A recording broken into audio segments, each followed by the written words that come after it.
Hello, everybody, and welcome to our fireside chat today. And we're going to be talking about the secrets to generating qualified leads with paid social. So today I've got with me Alex Jackson from Hallam Internet, and he is the paid social lead there. Hi, Alex, how you doing? Yeah, not bad, not bad. Thank you for having me. Yeah, no worries. Thanks for jumping on this. And we've also got Leo Pizarro as well. And Leo is our head of demand gen at Lunio. Leo, you well? Yeah, I'm really good, thanks. Excellent. Are you going to give us a rendition on the piano behind you afterwards? I think that's what everybody wants to know. Yeah, I have the demo setting on and everything. Don't worry.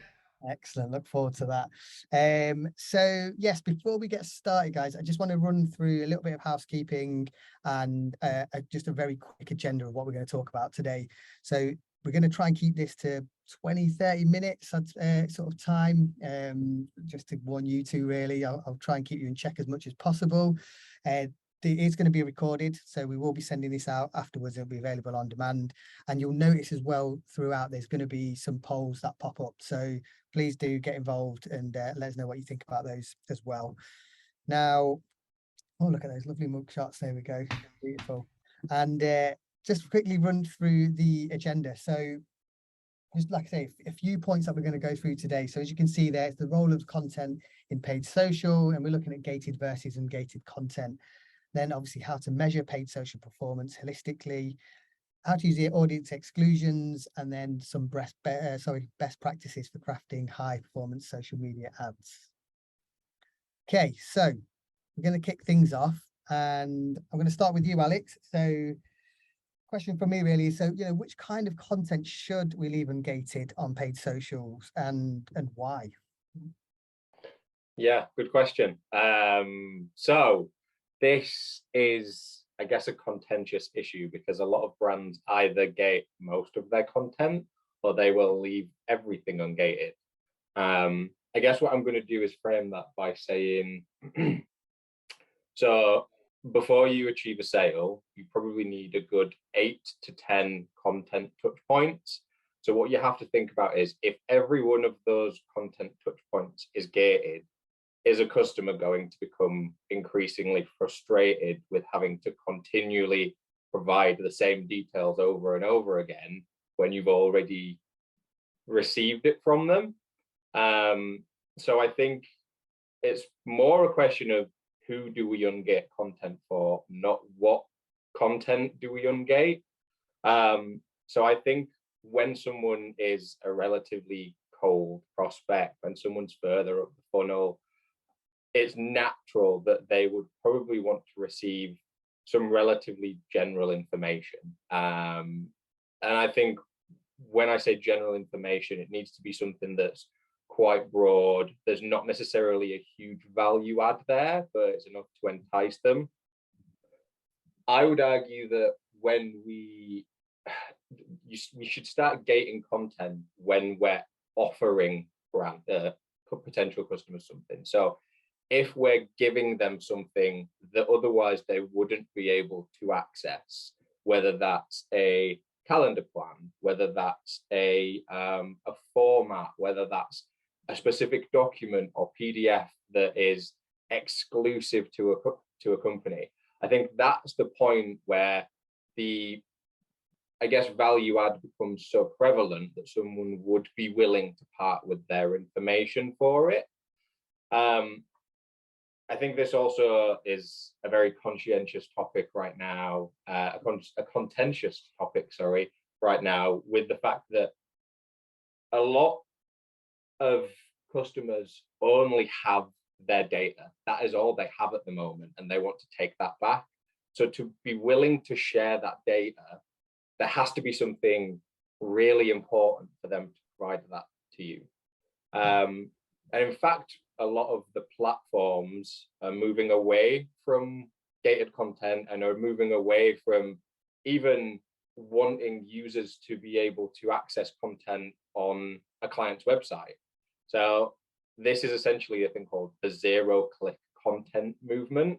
And a lot of networks are now shifting towards an on-platform focus. Almost every single social platform now rewards a client or a brand for algorithmic purposes if you're able to keep a user on the platform to provide them with content. So if they have to leave the platform in any way, shape, or form to hit your site, to fill a lead form in, to view the content, then you're automatically not as viable to LinkedIn, to Meta, to Google even, as a brand who can provide ungated content on platform. All right.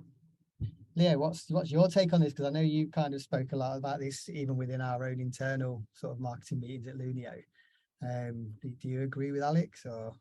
Yeah, I think Alex really nailed it there. It also depends on your campaign objective. So when you think about it, why have we started using lead gen forms in the first place? And that's typically because we're being measured on MQLs, things like meetings booked per channel, cost per lead. If that is your primary measurement, okay, most companies have that sort of measurement. But a demand gen model looks slightly different. And we'll touch on that, when we talk about measuring this holistically. But if we're opting for a demand gen model, users need to be able to access that research freely without filling in forms. In short, the primary purpose on social is to tell a story. So yeah, I mean, this is what we do organically as well, and that content isn't gated. So another way to put this is, imagine if, from an organic point of view, we had to gate content. People just, wouldn't engage with it. But then when you look at, specifically zero-click content, so really like that Alex brought that up. Amanda from SparkToro wrote an incredible article on that recently. I can see Alex nodding, yeah. And again, it's a concept that I'd say a lot of us knew about, but no one really spoke about openly, to say, have you noticed that, most social media algorithms try to keep users within the same platform? And, this is why people typically insert links in the comments, or try to include infographics within posts. So then, that also ties into the whole sort of dark social aspect. So the dark social is a term that's commonly used across the demand gen and ABM world, and it's pretty much the invisible activity that's happening within private messages. And I do believe that paid social plays a role in this. A great example is if Alex is running a campaign, and I see one of his adverts, I might screenshot that and post it in the Slack group. I mean, how many times have I done this with other campaigns as well? And I say, look, this looks incredible, or check out this product. You can't really attribute that kind of engagement, but great content will always create those shares and word of mouth. And this is something that marketers are becoming a little bit more aware of. Good stuff. Cheers, guys. Thanks for that. Okay, I'm gonna move on to our next point. So obviously we wanted to talk about measuring paid social performance holistically. So Alex, I'm going to come to you again first on this one, mate. I suppose, what do we actually mean when we're talking about measuring paid social performance holistically? And then also, how is this going to help drive success? Yeah, I mean, if I answered that succinctly, I'd be answering one of the biggest probably issues or stumbling blocks that paid social has had, well, prior to all of the cookies disappearing, that is. So essentially, I think typically paid social has always been quite difficult to directly measure, especially when you're looking at upper funnel activity. And I think if we try to take a view of it holistically, we need to try and stop looking at it as such a cut and dry process of X activity is branded and that is it. And X activity is driving MQLs or SQLs, as Leo suggested. By that very definition, we're automatically having a very conflicting campaign, because those two segments of activity really should feed one another. So I think genuinely to succeed and see success from paid social, what we need to do is, as you sort of asked with your question, is take a step back and see everything from a combined approach. And this is not just channel specific. This is across the board. And I know over the past, God, however many years, there's been a move from last click attribution to data-driven attribution, and now it's omni-channel attribution, which doesn't just look at paid and organic activities, but it looks at everything else as well. So I think the mentality of no click, no lead, no sale is the wrong way to look at campaigns. It should be looking at, is the activity I'm doing as a whole improving the overall volume of leads we're seeing? As Leo rightly said, with the dark social and also with a lot of post-impression activity. So that's one thing that I think a lot of people forget about a lot of social activity is on an impression basis. Things like Google Analytics, a lot of sort of platform versus platform figures tend to look at post-click. And when you're using such a creative medium, that you will be able to sort of not accurately track off an impression basis, it's going to give you an inaccurate picture. So you need to really look at things using a halo effect. I've known brands that have completely turned social off. They thought it wasn't performing, and then they saw their overall revenue plummet. But because they weren't seeing that direct revenue attributed at the bottom of the funnel, they didn't think anything would change. Yeah, no, that makes sense. That's well explained as well. I think that helps people understand kind of where you're going with it for sure. Leo, anything to add on Alex's points there? I'll just add to that final bit that it's, I mean, there's a term for this, which is, and this is what we're seeing a lot in especially in the B2B marketing world, which is there are certain activities that will generate demand and activities that will capture demand. So social media is typically a demand generating activity. There's going to be word of mouth, there's going to be social shares, there's going to be impressions that targeted to the right audience will have an influence in the buying cycle.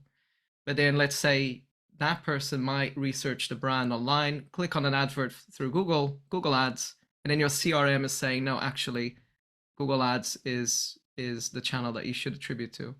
So I think Alex is very much right to say that this should be measured in a holistic approach.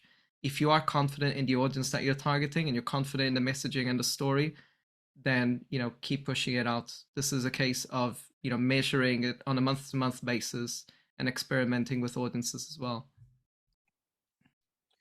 Good stuff. Cheers, Leo. I think Alex is in agreement there. I can see him nodding away. So obviously we're talking about the audiences, Leo. So I want to come to you on this next one first, and it's based obviously around sort of audience exclusions to make ads more cost effective. Now, I suppose, what kind of problems do bots, fake users, what do they cause for B2B marketers running paid ads in social campaigns? What do you tend to generally see? So that's a good question, because it's well known that businesses lose millions a year in ad fraud. I mean, ad fraud is estimated to be 100 billion markets in 2023. But it's a type of activity or the type of revenue loss that you don't typically see in your ad platforms. And we like calling this the cost of doing business. So if you're advertising on social media and, let's say your target CPA is £500, as long as you can meet that cost per acquisition, or as long as you're seeing a return on ROI, you don't typically ask any questions beyond that. And, I've also seen, some of these conversations going on in Reddit threads and LinkedIn, where people are saying, if I'm seeing a return on investment, I won't bother about it. Now, the question is, what else could you be getting with these audiences? I think, marketers will agree that there's a big data discrepancy between what you see on an advertising platform versus what you see in your CRM or Google Analytics. And if you can see the two platforms reporting on the same data, then you might as well go buy a lottery ticket, because it's your lucky day. And that's a way that I like putting it. And then the other concern is, form spam and fake leads. That's something that we see on a daily basis. not just across paid search and organic, but paid social as well. And that is increasing massively. So LinkedIn, I think looking specifically at LinkedIn for this, and I have an example use case. We ran a targeted one-to-one ABM campaign towards Dell and Microsoft, but specifically Dell. And Dell has over, I believe, 30,000 employees on LinkedIn. Within 24 hours, we had 20 likes, all marketing managers from the same company. And all of those profiles had 5 to 10 followers or so. They were all fake. Some of them had AI generated images. Others, didn't have a profile image at all. And this is something that marketers are paying for. And then when you think about it, this is only the data that you can see. So think about what you can't see, especially from a conversion rate perspective. When you're running these campaigns and you're not meeting those performance metrics, you have to take into account that around 10 to 20% of that ad spend is being lost on fake users. At least this is what we're typically seeing across Facebook and LinkedIn from our clients.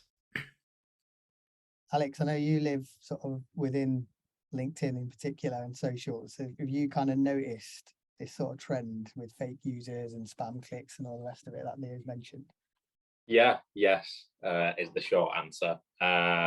What actually surprised me was that on average we tend to see more fake users and more fraudulent traffic coming from LinkedIn than we do Meta, which I would argue you would probably assume the skew of the traffic would be more towards Meta, purely based on the volume of users, the type of users on the platform, and how much sort of quick and easily digestible content there is there. But one thing I just want to sort of compound that Leo was saying was around this money left on the table mentality.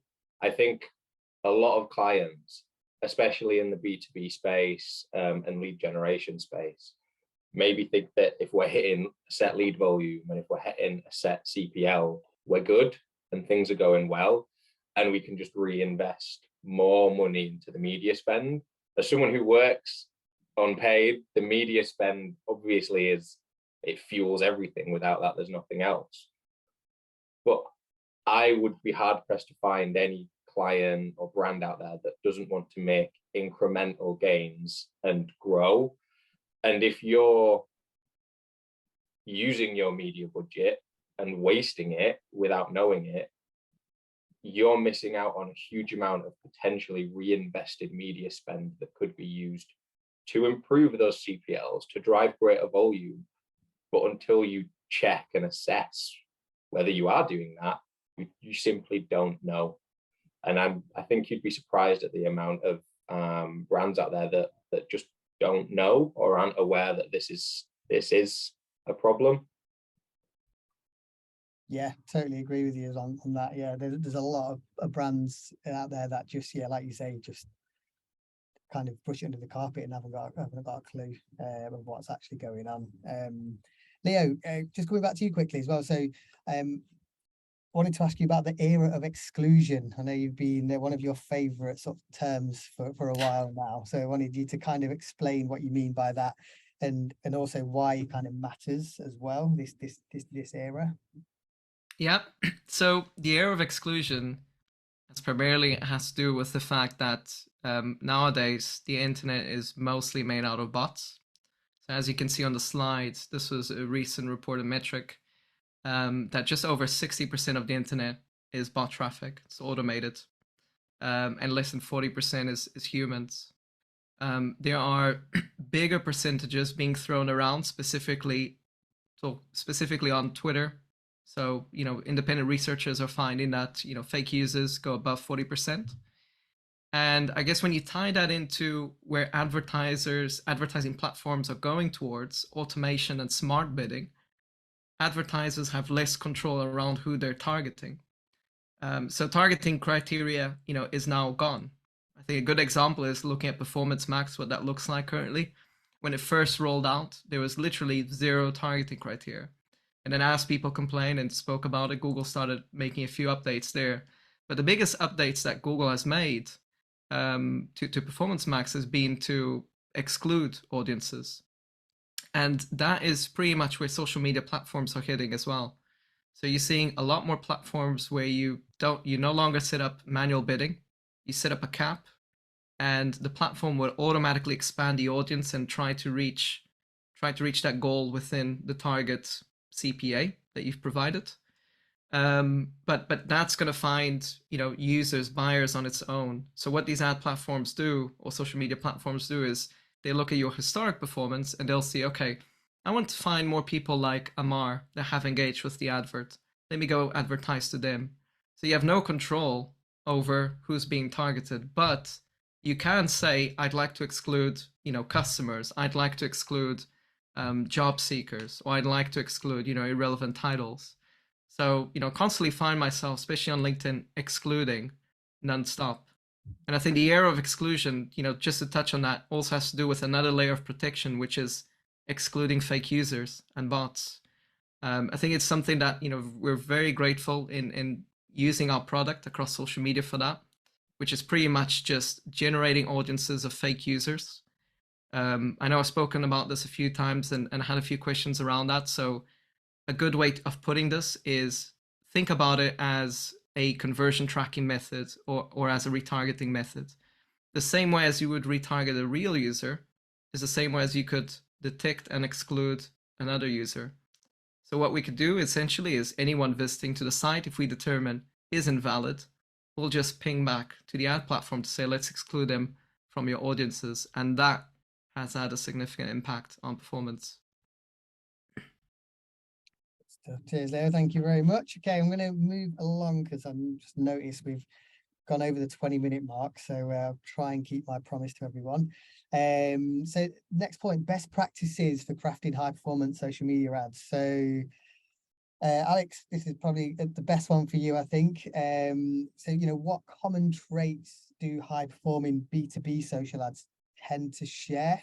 And then also after that as well, what's the best way to A/B test B2B paid social ads as well? So I'll let you kind of digest those two-part question and give us some pearls of wisdom. Yes. So the first point, what common traits the high-performing B2B social ads tend to share? I guess this is probably quite a broad area. I can't give you a winning formula that will drive thousands and thousands of leads at an SQL of $5. But what I can say is, I guess going back to what we were chatting about earlier, is not necessarily just looking at your reporting from a holistic perspective, but looking at your ads from a holistic perspective as well. If you try and have a huge distinction between a brand ad and what your brand is, and when you're trying to get front of mind in a potential customer for the first time, and then you follow up with a very product heavy, technical, direct CTA'd ad, and there's nothing in between that, it's not going to work. There needs to be a hybrid of both of these aspects throughout the funnel.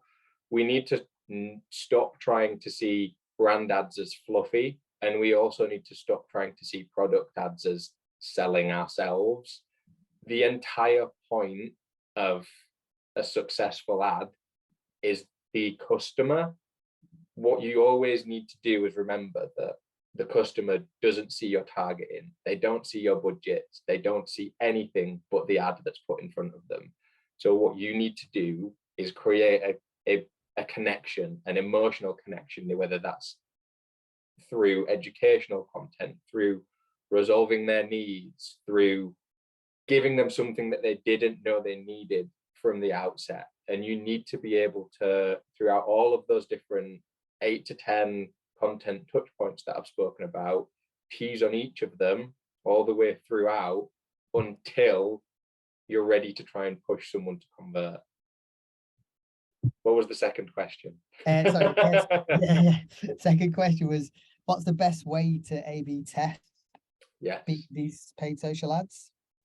Yes, yes. I'm a bit gutted that I forgot that, because I harp on about A/B testing constantly. So A/B testing, what you want to do is you want to pretend you're back in high school science classes. You want to be methodical. You want to have a clear holdout. You don't want to be changing absolutely everything. You need to have a hypothesis, and you need to sort of approach it as an experiment. What do I think is going to be more successful? Is it a slight change in copy to be more personalized with the message ads I'm sending? Is it a change for the creative to use a product focused image versus a people focused image? We'll keep the copy the same to make sure we know exactly what we're testing. But I think the thing that needs to embed all of this, and that a lot of people tend to do, is approach this quite haphazardly and say, oh, we'll test this month, we'll test creatives next month, without any rationale. And the best thing you can do is, before you start doing any of this, set yourself out a roadmap. The next 4 weeks, we want to test this audience against a broad audience. We want to try excluding these people, as Leo touched about earlier, to see if it improves our CPL. We want to tweak our call to actions for the next 2 weeks on this product to see if it improves conversion rate. It's about understanding why you're doing it, planning it ahead, and being able to follow up on the success to be able to roll that out across your other campaigns. Cool, perfect. Yeah. Great, thank you for that. So I'm going to try and wrap up, guys, because again, like I say, we're pretty much out of time, but top tip time. And I know it's going to be hard to kind of pin it down to one, but one from each of you. So we'll start with you, Leo. If there's one thing B2B marketers can do on paid social, what's your top tip? Hopefully you won't steal Alex's, but we'll let you go first. I think my top tip would be contextual targeting. So I believe you can sell almost everything if you have context. And by context, I mean, if you can identify someone who's in market, who is searching for a specific product, and you deliver that product to them, again, you need context for that, then that will be your primary route to success. And if we're talking about context, we're now talking about targeting and audiences as well. So it goes back to that. So, a challenge to the viewers is, take a look at your current targeting criteria. What sort of, segmentation improvements can you do? And, if you had to exclude that invalid audience, if you could exclude bots, what would that look like? Again, it's all about reaching the right buyer with the right message, and you need context for that. Cool. Okay, Alex, top tip for you to finish off with? Thankfully, Leah didn't steal mine, so we're all good. I'm not going to leave this frustrated and angry. So I am kind of going to repeat something I've already said. It's focusing on the customer. It's focusing on the end user. Marketing has shifted over the past few years, and it will continue to do so in a way that the brands don't matter anymore. What matters is a customer's perception, their experience, and whether they're able to tell a story to their peers, to their colleagues, about the product and the service that they have had. So that all starts with the first ad they see. So if you're repurposing the same ads every month, every quarter, every year, without trying new things, without trying to tell new stories, then I think you're going to struggle. You need to reallocate your priorities to focus on your creatives, trying to tease those emotional responses from users. And that's how your media budget and how your activity across paid social is going to help you drive more leads and help you drive more referrals after that. Good stuff. Perfect. That's great. Thank you very much. And pretty much bang on time. So yeah, good job. So yes, thanks again, guys, for joining us today. Really appreciate that. Especially Alex, thanks for being a guest on today. And I want to thank everyone else for tuning in. Again, this is being recorded and will be available afterwards as well. And obviously, if you guys have any questions for us, feel free to get in touch anytime afterwards as well. Right, so I'm going to wrap up, guys. Thank you very much. Take care, Cool. and we'll see you again soon. Thanks, guys. Cheers. See ya. Bye.